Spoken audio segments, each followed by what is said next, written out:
কবরও যদি প্রথম কবরে যদি আপনি যদি দৌড়া খেয়ে যান, তাহলে মনে করবেন আপনার পরকালের জিন্দেগি বরবাদ। সেজন্য পরকালে যে প্রশ্ন করবে তোমার রবকে, তোমার নবীকে, তোমার দিন কি, তার মানে কি রব্বুন আল্লাহ, নবীনা মুহাম্মদ সাল্লাল্লাহু আলাইহি ওয়াসাল্লাম, দ্বীনুল ইসলাম, এর মধ্যে কি অতটুকু বললে শেষ? না। আপনার রবের আলোকে আপনার পরিবার, সমাজ, রাষ্ট্র চালিয়েছেন কিনা, ভোট দেওয়ার সময় আল্লাহর নাম মনে ছিল কিনা, ভোট দেওয়ার সময় রাসূলের নাম মনে ছিল কিনা, দিন জীবন ব্যবস্থার কথা মনে ছিল কিনা, সেভাবে আপনি ভোট দিয়েছেন কিনা, নাকি জীবনে ভোট দিয়েছেন যে ভোটের মাধ্যমে ওখানে আল্লাহর কোনো পরিচয় হয়নি, রাসূলের কোনো পরিচয় হয়নি, দিনের জীবন ব্যবস্থার কোনো পরিচয় আসে নাই, তাহলে মনে করবেন কবরে আপনার সাথে ভালো ব্যবহার হবে না। যদি কবর যদি ভালো ব্যবহার না হয়, আপনাকে মনে করতে হবে আপনাকে অবশ্যই জান্নাতে যাওয়ার কোনো সুযোগ নেই, আপনাকে জাহান্নামে যেতে হবে। জাহান্নামে যাওয়া ছাড়া আপনার জন্য আর কোনো গতি থাকবে না। শুধু তাই নয়, হযরত আয়েশা থেকে একটা হাদিস আপনাদের সামনে আমি বর্ণনা করতেছি।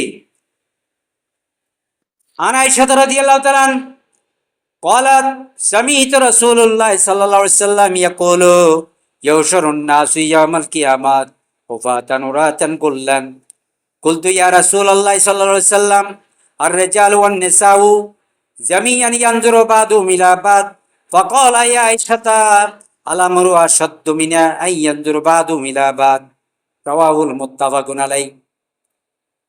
বুখারী মুসলিম। কোরআনের পরে সবচেয়ে বিশুদ্ধ গ্রন্থ হলো বুখারী এবং মুসলিম শরীফ, দুইটা হাদিস গ্রন্থের মধ্যে হাদিসটি স্থান পেয়েছে। আয়েশা সিদ্দিকা থেকে হাদিসটি বর্ণিত, যিনি রাসূল করিম সাল্লাল্লাহু আলাইহি ওয়াসাল্লামের খুব আপন স্ত্রী ছিলেন।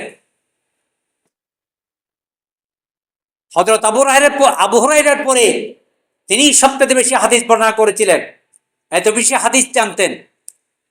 আয়েশা সিদ্দিকার জীবনী যখন আমি পড়লাম, আসহাবে রাসূলের জীবন কথা পঞ্চম খণ্ড, ঢাকা বিশ্ববিদ্যালয়ে একজন পণ্ডিত লিখেছিলেন। আসহাবে রাসূলের জীবন কথার উপর তিনি গবেষণা করলেন, এটার উপর তিনি পিএইচডি অর্জন করলেন। পঞ্চম খণ্ড হলো রাসূলের স্ত্রীগণ নিয়ে, 11 জন স্ত্রীর বিশাল বর্ণনা আসহাবে রাসূলের জীবন কথার মধ্যে পঞ্চম খণ্ডের মধ্যে লেখা আছে। আয়েশার জীবনী আমি ওখানে পড়তে গিয়ে 320 পৃষ্ঠার বই, 300 পৃষ্ঠার এই বইটি আয়েশা সম্পর্কে প্রায় 200 পৃষ্ঠার কাছাকাছি, প্রায় 180 পৃষ্ঠা মতো শুধু আয়েশা সম্পর্কে, বাকি পৃষ্ঠাগুলো হলো আর 10 জন স্ত্রীর ব্যাপারে। এত বিশাল বর্ণনা। আয়েশা সিদ্দিকা একজন মুহাদ্দিস ছিলেন না, একজন কোরআনের পণ্ডিত না, শুধু একজন হাদিসের পণ্ডিত, একজন সাহিত্যের পণ্ডিত, একজন ইতিহাসের পণ্ডিত ছিলেন, বিশাল এক পণ্ডিত ছিলেন হযরত আয়েশা সিদ্দিকা রাদিয়াল্লাহু তাআলা।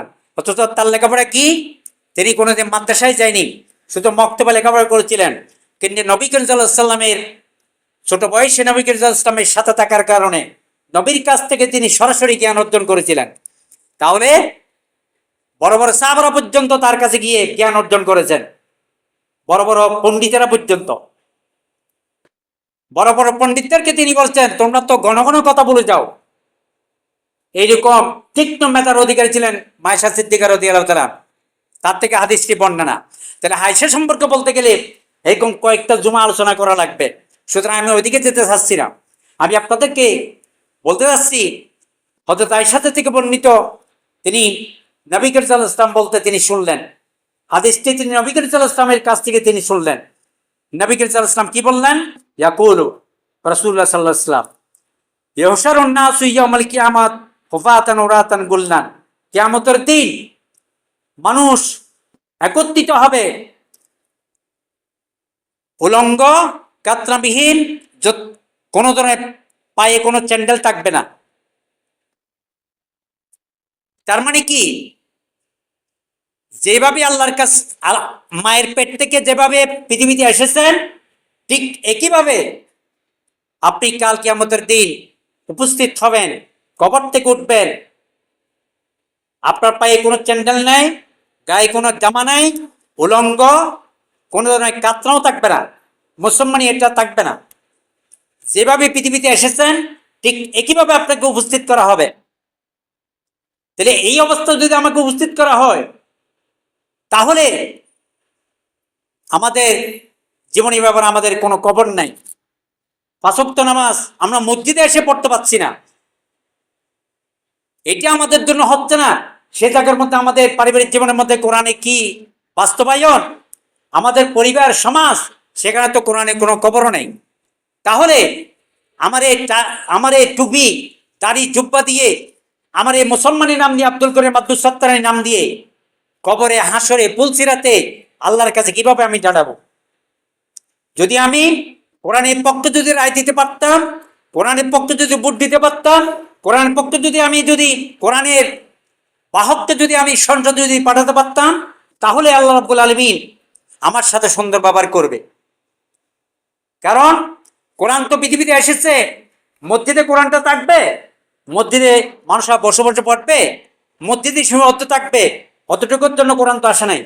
কোরআন এসেছে আপনার পরিবারে, সমাজে, রাষ্ট্রে, সকল ক্ষেত্রে কোরআনকে আপনাকে পাঠাতে হবে। পাঠানোর জন্য আপনাকে এই আন্দোলনের মধ্যে আপনাকে শরিক হতে হবে। আপনি যদি এই আন্দোলনে শরিক হতে পারেন, তাহলে আপনি বলতে পারবেন, হে আল্লাহ, আমি তো ওই আন্দোলনের মধ্যে আমি শরিক হয়েছিলাম, কিন্তু কোরআন আমি প্রতিষ্ঠা করতে পারি নাই, কিন্তু প্রতিষ্ঠার কাজের মধ্যে আমি শরিক হয়েছিলাম, আমি ওই মিছিলের মধ্যে ছিলাম, আমি ওই আন্দোলনের মধ্যে ছিলাম। তাহলে আল্লাহর কাছে আপনি বলতে পারবেন, হয়তো আমার জীবদ্দশায় কোরআন প্রতিষ্ঠিত হতে আমি দেখি নাই, কিন্তু আমার মৃত্যুর পরে কোরআন প্রতিষ্ঠিত হয়েছে, কিন্তু ওই আন্দোলনের মধ্যে আমি ছিলাম, এই কথা আপনি বলতে পারবেন। কোরআন প্রতিষ্ঠিত হয়ে গেল, কিন্তু আপনি মারা গেলেন, কিন্তু আপনি তো বলতে পারবেন না আমি এই কোরআনের আন্দোলনের মধ্যে আমি ছিলাম, আপনি মিছিলের মধ্যে ছিলাম। কোরআনের পক্ষে রায় দেওয়ার জন্য আমি একটা ভোট দেওয়ার জন্য আমার মাকে নিয়ে গেছিলাম, আমার চাচাকে নিয়ে গেছিলাম, আমার বন্ধুকে নিয়ে গেছিলাম, আমার চাচাকে নিয়ে গেছিলাম, আমরা ওয়াইফকে বলছিলাম এই মার্কার মধ্যে ভোট দিতে হবে। এটা হলো কোরআনের মার্কা, এটা হলো হাদিসের মার্কা, এটা হলো আল্লাহর মার্কা, এটা হলো রসুলের মার্কা, এটা হলো আপনার ফুলসিরাতে এটার পরিচয় হবে, এটা জিজ্ঞাসা করা হবে। আমরা তো এটাকে পাত্তাও দিচ্ছি না। আমাদের ইচ্ছা মতো আমি ভোট দিলাম, আমার ইচ্ছা মতো আমি মানুষকে নিয়ে গেলাম, না, হবে না। আপনি আপনি মুসলমান হিসেবে আপনার প্রত্যেকটি কাজ আল্লাহর নামের উপরে হতে হবে। আপনি রাত্রে ঘুমাবেন, আল্লাহর নাম নিয়ে ঘুমাবেন। আপনি সকালে উঠবেন, আল্লাহর নাম দিয়ে উঠবেন। আপনি সকালে কাজে যাবেন, আল্লাহর নাম নিয়ে আপনাকে যেতে হবে, আল্লাহর বিধান মতো আপনাকে কাজ করতে হবে। আপনি যার অধীনে কাজ করে যাচ্ছেন, এই কাজগুলার আপনি বিকাল বেলায় আপনি বেতন পাবেন, কিন্তু আপনি কাজটা সঠিকভাবে করছেন কিনা, কোরআন এবং হাদিসের আলোকে আপনি করছেন কিনা, আপনি যতটুকু জানেন, আপনার বিবেক যতটুকু আছে, বিবেক দিয়ে আপনি যদি কাজ করেন, তাহলে এই বিবেকের প্রশ্ন আল্লাহ আপনাকে করবে। আপনি তো বলবেন আমি তো লেখাপড়া করি না, কিচ্ছু করি না, আমি তো কোরআন এবং হাদিস জানি না, কিন্তু আপনি জানেন না। কিন্তু আল্লাহ রাব্বুল আলামিন আপনার মধ্যে একটা বিবেক দিয়েছেন। তোমার বিবেক দিয়েও কি তুমি কি আমাকে চিনতে পারো নাই? তুমি কাকে ভোট দিবা, তুমি কাকে কি করবে, তুমি কোরআন প্রতিষ্ঠা করার ক্ষেত্রে তোমার বিবেক কি বলো নাই কোন মিছিলে তোমাকে যেতে হবে? তাহলে আমাকে প্রত্যেকটা অবস্থাগুলো আমাকে বিবেচনা আনতে হবে। এই অবস্থা যখন উলঙ্গ, কাতনাবিহীন, যেভাবে আসছেন সেভাবে আপনাকে যখন হাসরের ময়দানে যখন তোলা হবে, এই বর্ণনা যখন রাসূলের কাছ থেকে তিনি যখন শুনলেন, মায়েশা সিদ্দিকা রাদিয়াল্লাহু তাআলা আনহা তিনি রাসূলকে প্রশ্ন করলেন, কুলতু ইয়া রাসূলুল্লাহ সাল্লাল্লাহু আলাইহি সাল্লাম, হে আল্লাহর রাসূল, আর-রিজালু ওয়ান-নিসাউ ইয়াওমান জামিয়ান ইয়ানজুরু বাদু ইলা বাদ, নারী পুরুষ যদি সবাই হাসরের ময়দানে এভাবে যদি একত্রিত হয়, নারী পুরুষ সবাই উলঙ্গ, তাহলে আমরা কি করব? আমরা কি লজ্জায় পড়ে যাব না? আমাদের কি পুরুষেরা দেখবে না? তখন আমরা কি করব? নবী করিম সাল্লাল্লাহু আলাইহি ওয়াসাল্লাম আয়েশা সিদ্দিকার কথা শুনে প্রশ্নের জবাব দিলেন। ফাকালা ইয়া আয়েশাতা, ফাকালা ইয়া রাসূল, ফাকালা রাসূলুল্লাহ সাল্লাল্লাহু আলাইহি ওয়াসাল্লাম, ইয়া আয়েশাতা, হে আয়েশা, আল আমরু আসাদ্দু মিনা, পরিস্থিতি এত ভয়াবহ হবে, পরিস্থিতি এত কঠিন হবে, পরিস্থিতি এত সাংঘাতিক রকমের ভয়াবহ পরিস্থিতি তৈরি হবে।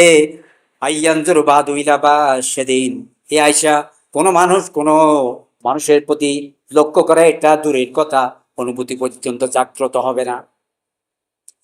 তারা বেসামাল হয়ে যাবে, তাদের মধ্যে কোনো তো অনুভূতি জাগবে না।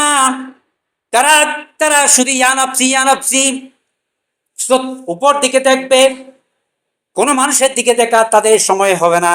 এক কিঞ্চিত পরিমাণে তারা একজন আরেকজনের প্রতি লক্ষ্য করবে না। যদি এইরকম যদি পরিস্থিতি যদি আমাদের হয়, তাহলে আমরা কি করব? মায়েশা সিদ্দিকা যদি অস্থির হয়ে যায়, হযরত ফাতেমা রাদিয়াল্লাহু তাআলা যদি অস্থির হয়ে যায়, হযরত আবু যর গফারি রাদিয়াল্লাহু তাআলা যদি কবরের অবস্থা দেখে যদি বেসামাল হয়ে যায়, অস্থির হয়ে যায়, তাহলে আমরা এই জমানা 1400 বছর পরে এসে আমরা কি করব? আমরা কি করতে পারি? আমাদের কি আছে? আমাদের আমল কি? আমাদের আমল কি? আমরা কি করতে পারবো? আমাদের তো কেউ করার কিছুই থাকবে না। তাহলে আমরা যদি এভাবে যদি আমাদের জীবন যদি এভাবে হয়, তাহলে কালকে আমাদের দিন আমরা আল্লাহর কাছে কি নিয়ে হাজির হব? কি আল্লাহর কাছে দেখাবো? আল্লাহর কাছে আমাদের চেহারা কেমনে দেখাবো?